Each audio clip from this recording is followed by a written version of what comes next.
Sometimes the bravest thing you can do is to vanish from places where your soul is starving, not because you're weak, but because you finally realized you don't have to set yourself on fire to keep others warm. What if disappearing isn't losing? What if it's finally coming home to yourself? I remember sitting at a dinner table, surrounded by people whose laughter filled the room like music I couldn't dance to. I smiled so wide that my face ached. I nodded along to stories I didn't care about, laughed at jokes that didn't land in my heart, and agreed with things I didn't even believe. You have to be likable. You have to be easy to be around. You have to be careful not to take up too much space, not to speak too loudly, not to show too much, not to become too much. So I shrunk myself to fit. I played the part. I wore the right clothes. I said the right things. I stayed away from hard conversations. I gave pieces of myself away like party favors, hoping someone would finally clap for me, would finally say, "You belong here." But you know what happens when you spend your life performing? You don't disappear all at once. You disappear in fragments. You lose yourself in the moment you say, "It's fine," when it's not. You lose yourself in the moment you laugh when you really want to cry. You lose yourself every time you silence your truth just to keep someone else comfortable. It's this slow erosion, one small lie at a time, one tiny abandonment at a time. And the most dangerous part, it feels normal. You get used to it. You start believing that your job is to keep everyone else okay, even if it costs you your peace, even if it costs you. Psychologists call this self-abandonment. It's when you consistently choose the comfort of others over your own emotional safety. It's when you choose to be accepted instead of choosing to be real. You make yourself easy to love, but at the price of making yourself impossible to know. And here's what I learned the hard way. When you betray yourself just to belong, you still end up alone. You just end up with company. Eventually, you wake up and realize that you've become a stranger inside your own skin, that you've been decorating a life you're not even living, that the people around you love the character you've been playing, not the person you really are. And it's heartbreaking, because by the time you figure it out, you've spent years learning how to disappear in plain sight. But maybe, just maybe, the most courageous thing you can do is to stop performing. To stop begging for approval that costs you your authenticity. To stop chasing a version of yourself that never belonged to you in the first place. Maybe the bravest thing is to disappear, not from life, but from the spaces, conversations, and performances that taught you to hide. Maybe it's time to leave the stage, because you deserve to be fully present in your own life. You deserve to be fully known. You deserve to come back home to yourself. And maybe the people who truly see you, who really love you, were waiting for you to drop the act all along. I once sat in a friendship that only worked as long as I stayed small. I didn't realize it at first.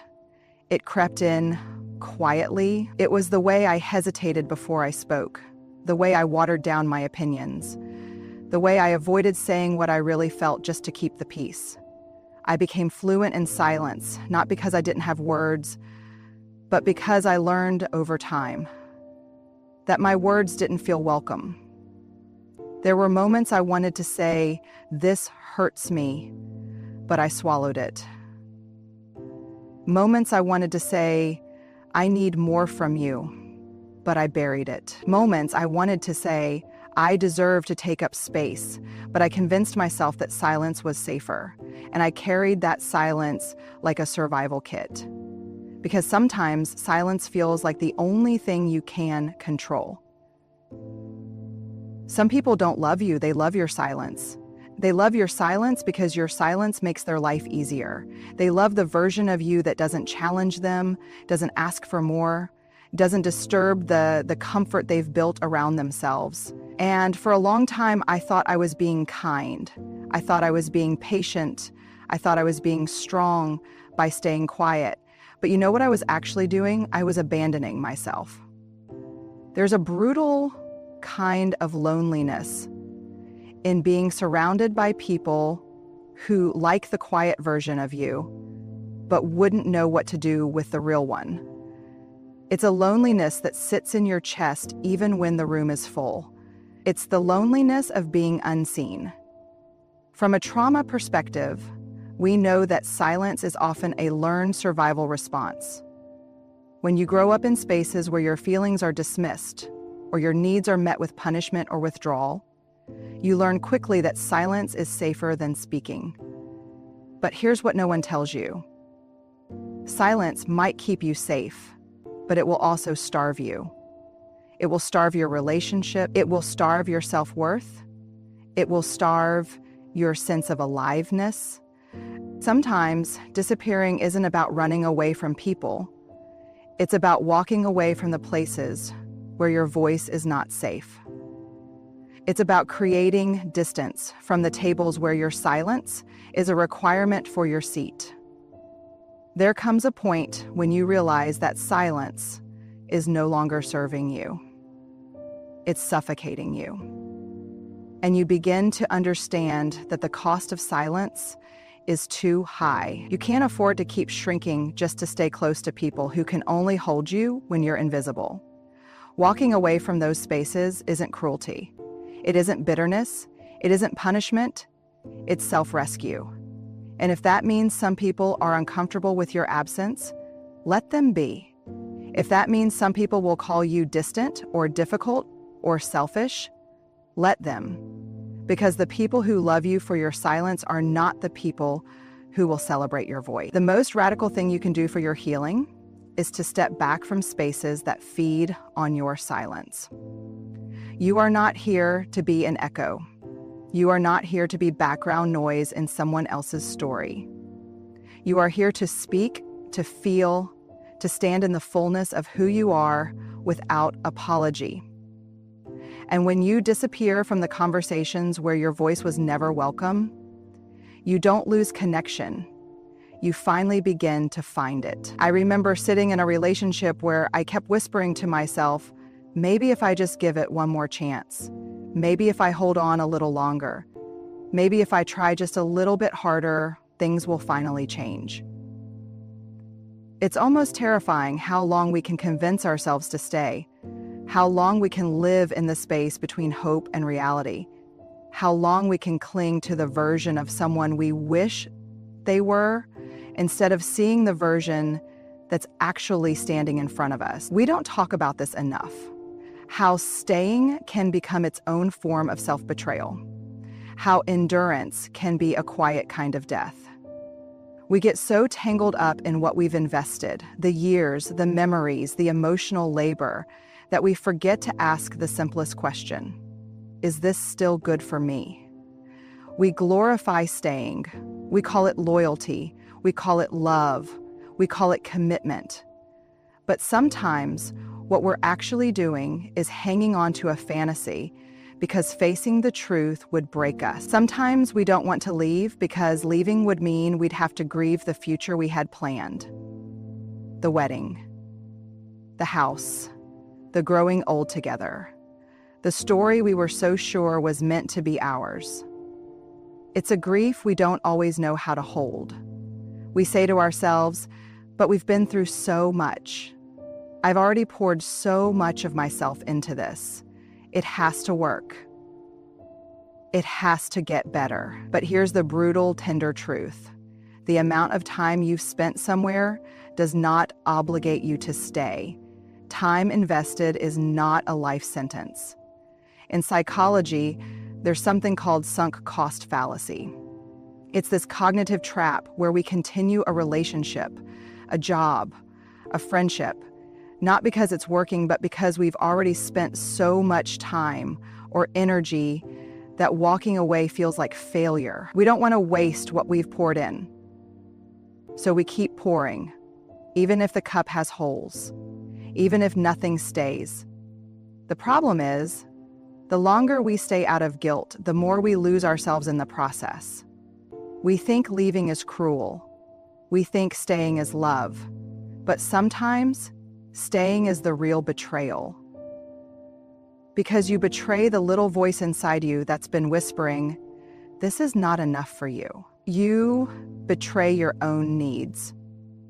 You betray your own growth.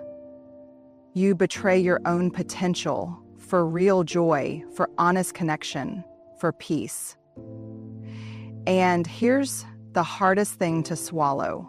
Sometimes we stay because we're addicted to potential, because the version of them we've built in our minds is kinder, more loving, more capable than the one who's actually there. We don't fall in love with people, we fall in love with their possibility.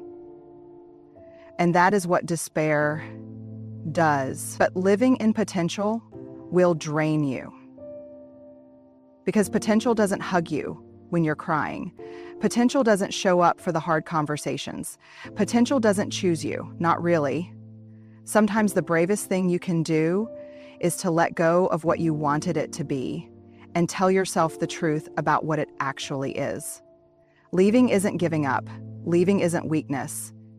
Leaving is often the moment you finally choose yourself. And if that means starting over, if that means sitting in silence, if that means grieving what could have been, let it. There is no prize for surviving spaces that are killing your spirit. There is no trophy for how long you can tolerate being unseen, unheard, or unloved. You are not meant to endure your way through life.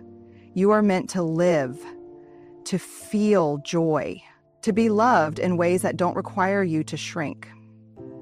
And maybe, just maybe, when you finally walk away, you'll realize the only thing you were ever missing was your own permission to let go. I remember the first time I chose to disappear. It wasn't loud. It wasn't some grand announcement or dramatic exit. It was quiet, almost invisible. I stopped texting first. I stopped forcing conversation. I slipped out of group chats in the middle of the night, not because I was angry, but because I was exhausted from pretending I wasn't. I started pulling back, not to punish anyone, but because I finally realized I had been stretching myself thin just to keep connections that weren't nourishing me anymore. At first, it felt like grief. I would sit alone and question everything. Did I make a mistake? What if they forget me? What if no one notices I'm gone? The silence was deafening in those early days. I didn't know what to do with it. I'd become so used to filling my time, my phone, my mind, my heart with other people's noise that I didn't know how to live without it. But slowly, something unexpected happened. The silence that once felt suffocating started to feel like oxygen. The solitude that once felt like punishment began to feel like a gift. There is a sacred season where you must disappear, not because you hate the world, not because you're bitter, but because you need to hear yourself again. Because you've spent so long lost in the noise of other people's expectations, other people's timelines, other people's definitions of success, love, and happiness, that you've forgotten what your own voice sounds like. When you step back, when you go silent, when you enter this sacred season of isolation, it's like peeling away the layers that never belonged to you. You realize how many of your choices were made just to be accepted. You realize how many of your dreams were borrowed from someone else's vision. You realize how many of your shoulds were planted there by a world that never asked what you really wanted. In psychology, this is the power of voluntary solitude. It's not the loneliness we fear. It's the intentional space where you finally meet yourself. Raw, honest, without distraction. We're so quick to avoid this season. We jump into rebound friendships. We binge on entertainment. We fill every empty moment so we never have to feel the ache of being alone. But here's what I've learned. Avoiding solitude delays your healing. Rushing to fill the silence with noise only postpones the truth. When you choose to disappear for a season, you make room to sort out what's actually yours and what you've been carrying just to keep other people comfortable. You start to notice the habits that were numbing you. You start to hear the stories you've been telling yourself on autopilot. You start to sit with the grief you've buried under busyness. It's uncomfortable, it's tender, it's slow, but it's the most honest work you will ever do. Because when you step into isolation with intention, you don't just come back the same person who left. You come back grounded. You come back clearer. You come back unwilling to trade your peace for anyone's approval. And not everyone will understand your disappearing act. Some will think you're distant. Some will think you've changed. Some will even resent you for stepping away from roles you were never meant to carry forever. But that's not your burden to hold. The sacred season of isolation is not about making sense to others. It's about making sense to yourself. It's about choosing peace over performance. It's about building a life that feels like home, not one that just looks good from the outside. And when you finally return, you'll carry something unshakable, a sense of self that doesn't wobble in the presence of other people's expectations, a sense of peace that doesn't beg to be understood, because sometimes the deepest healing is found not in the arms of others, but in the quiet room where you finally sit with yourself and whisper, "You are enough. Even here, even now, even alone." There's something no one really prepares you for the moment you come back, after the disappearing, after the silence, after the sacred season of isolation where you wrestled with your ghosts and sat face to face with the version of yourself you had been running from. People think you'll come back the same. They expect you to slip comfortably back into the roles you once played, to laugh at the same jokes, to pick up the conversations right where you left them. They expect you to be familiar. But the truth is, you won't be. When you return, after disappearing, you're unrecognizable. Not because you changed your hair, not because you dressed differently, not because you learned some fancy new language of self-help, but because the weight you used to carry isn't sitting on your shoulders anymore. You don't hustle for approval in the same way. You don't chase proximity to people who can't hold you. You don't trade your peace for belonging. You walk differently. You speak slower, more intentionally. You ask better questions. You no longer perform for a seat at a table you've outgrown. And this makes people deeply uncomfortable. Some people will say, "You've changed," and you have. Some people will say, "I don't even know you anymore," and maybe they don't. Some people will think you're cold, detached, even arrogant, because they only knew the version of you who tolerated too much. They only loved the version of you who stayed small to fit inside their comfort zones. But when you come back after disappearing, you've buried that version. You've shed those layers. You've crossed thresholds that can't be uncrossed. In psychology, we call this posttraumatic growth. It's when the deep, painful experiences in your life, loss, isolation, heartbreak, don't just break you, they reshape you. You develop a new sense of clarity. You develop deeper boundaries. You start protecting your energy like it's sacred, because you finally understand that it is. You stop apologizing for needing space. You stop explaining why you're not as available as you used to be. You stop offering parts of yourself just to keep people from leaving. There's this quiet rebellion that lives in you now. It says, "I would rather be misunderstood than miss." It says, "I would rather be alone in truth than surrounded in pretense." It says, I no longer fear losing people, I fear losing myself again. And the people who can only love you when you're bending will not know how to love the version of you that stands tall. That's okay. Not everyone gets to come with you when you rise. Not everyone earns a backstage pass to the next chapter of your life. Some people are only designed to be part of your story up until the moment you finally choose yourself. The most radical part? You won't even be angry about it. You won't need to slam doors or burn bridges. You'll simply outgrow the conversation. You'll quietly put down the weight of over-explaining yourself. You'll disappear from spaces that no longer hold you, and you'll reappear in places that feel like home. And when you return, you won't need everyone to recognize you. You'll recognize yourself, and that will be enough. Because this time, you're not returning to prove anything, you're returning to live. Not as a performer, not as a caretaker of everyone else's comfort, but as the truest, freest version of yourself. And when you walk into a room now, you won't shrink, you won't apologize, you won't seek permission, you'll carry the quiet knowing. I disappeared to find myself, and what I found is someone I refuse to lose again. So maybe today, it's not about who you need to chase or who you need to convince. Maybe it's time to disappear. Not to escape life, but to finally arrive in it. And if you're wondering where to go, the answer is simple. Go where your peace feels natural. Go where you can hear your own voice again.